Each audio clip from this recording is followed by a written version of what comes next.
വ്യാഴാഴ്ച പുറത്തിറങ്ങിയ ലൂസിഫറിന്റെ രണ്ടാം ഭാഗമായ എമ്പുരാനുമായി ബന്ധപ്പെട്ട രാഷ്ട്രീയ വിവാദങ്ങൾ അവസാനിച്ചിട്ടില്ല. ഇടതുപക്ഷ പ്രവർത്തകരും സംഘപരിവാർ പ്രവർത്തകരും തമ്മിലുള്ള സൈബർ ആക്രമണങ്ങൾ സോഷ്യൽ മീഡിയയിൽ തുടരുകയാണ്. എമ്പുരാൻ സംഘപരിവാറിനെ അപമാനിക്കുന്നുവെന്ന് ഹിന്ദു ഐക്യവേദി നേതാക്കൾ ഫേസ്ബുക്ക് പോസ്റ്റിൽ പ്രതിഷേധിച്ചു.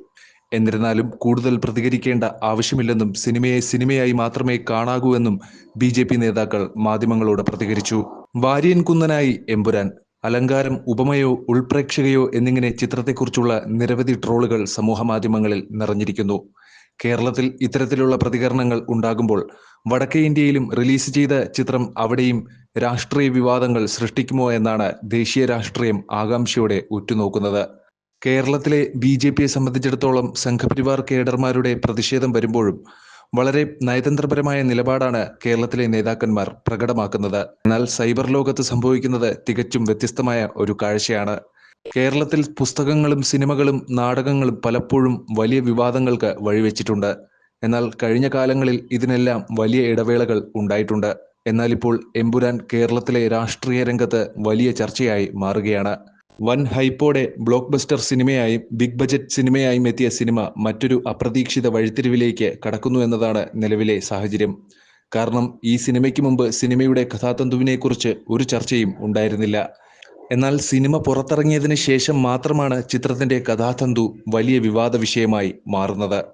ചിത്രത്തിന്റെ സാങ്കേതിക വശങ്ങളെക്കുറിച്ചായിരുന്നു പ്രാരംഭ ചർച്ച. എന്നാൽ റിലീസ് ചെയ്തതിന് ശേഷം ചിത്രത്തിന്റെ രാഷ്ട്രീയ വശങ്ങൾ ചർച്ചാ വിഷയമായി. ആദ്യ ഷോയ്ക്ക് തൊട്ടു പിന്നാലെയാണ് ഇതിനെക്കുറിച്ചുള്ള വിവരങ്ങൾ പുറത്തുവന്നത്. ചിത്രം റിലീസ് ചെയ്ത ദിവസം തന്നെ സംഘപരിവാർ അനുകൂല സംഘടനകളുടെ നേതാക്കൾ കടുത്ത വിമർശനവുമായി സോഷ്യൽ മീഡിയയിൽ രംഗത്തെത്തി. ഗോത്ര കലാപം ഉൾപ്പെടെയുള്ള വിഷയങ്ങളിൽ RSSനും BJPക്കുമെതിരെ ചിത്രത്തിന്റെ പ്രമേയം കടുത്ത പരാമർശങ്ങൾ നടത്തുന്നതിനാലാണിത്. എമ്പുരാൻ മനഃപൂർവ്വം തെറ്റായ വിവരങ്ങൾ പ്രചരിപ്പിക്കുകയാണെന്നും സംഘപരിവാർ ആരോപിച്ചു. വാര്യം കുന്നനെ എമ്പുരാൻ വഴി കടത്തിക്കൊണ്ടു പോയതാണെന്ന് സംഘപരിവാർ ചൂണ്ടിക്കാണിക്കുന്നു. എന്നാൽ സംഘപരിവാറിന് ആശയക്കുഴപ്പവും നീരസവും ഉണ്ടാക്കുന്ന മറ്റൊരു കാര്യം മോഹൻലാലും മുരളീഗോപിയും സംഘത്തിലെ മറ്റ് അംഗങ്ങളാണെന്നതാണ്. പൃഥ്വിരാജിനെതിരെ സംഘപരിവാർ ഇതിനകം ചില രഹസ്യ നീക്കങ്ങൾ നടത്തിയിരുന്നു. എന്നാൽ സംഘപരിവാറിന് അനുകൂലമായ നിലപാട് സ്വീകരിച്ചതായി പൊതുവെ കരുതപ്പെട്ടിരുന്ന വ്യക്തിയായിരുന്നു മോഹൻലാൽ. മുരളീഗോപിയും ഇതേ പശ്ചാത്തലത്തിലായിരുന്നു. ഇത്തരമൊരു പ്രമേയം ചർച്ച ചെയ്യുന്ന വിഷയത്തിൽ അവർ എങ്ങനെ പ്രവർത്തിച്ചു എന്ന ചോദ്യവും സംഘപരിവാർ അണികൾക്കിടയിൽ ഉയർന്നുവരുന്ന ചോദ്യമാണ്. സിനിമയുടെ സെൻസർഷിപ്പ് എങ്ങനെ അവസാനിച്ചുവെന്നും ഇതെല്ലാം കണ്ടതിന് ശേഷവും ചിത്രം തിയേറ്ററുകളിൽ എത്തിയോ എന്നതാണ് സംഘം ഉയർത്തുന്ന പ്രധാന ചോദ്യങ്ങൾ.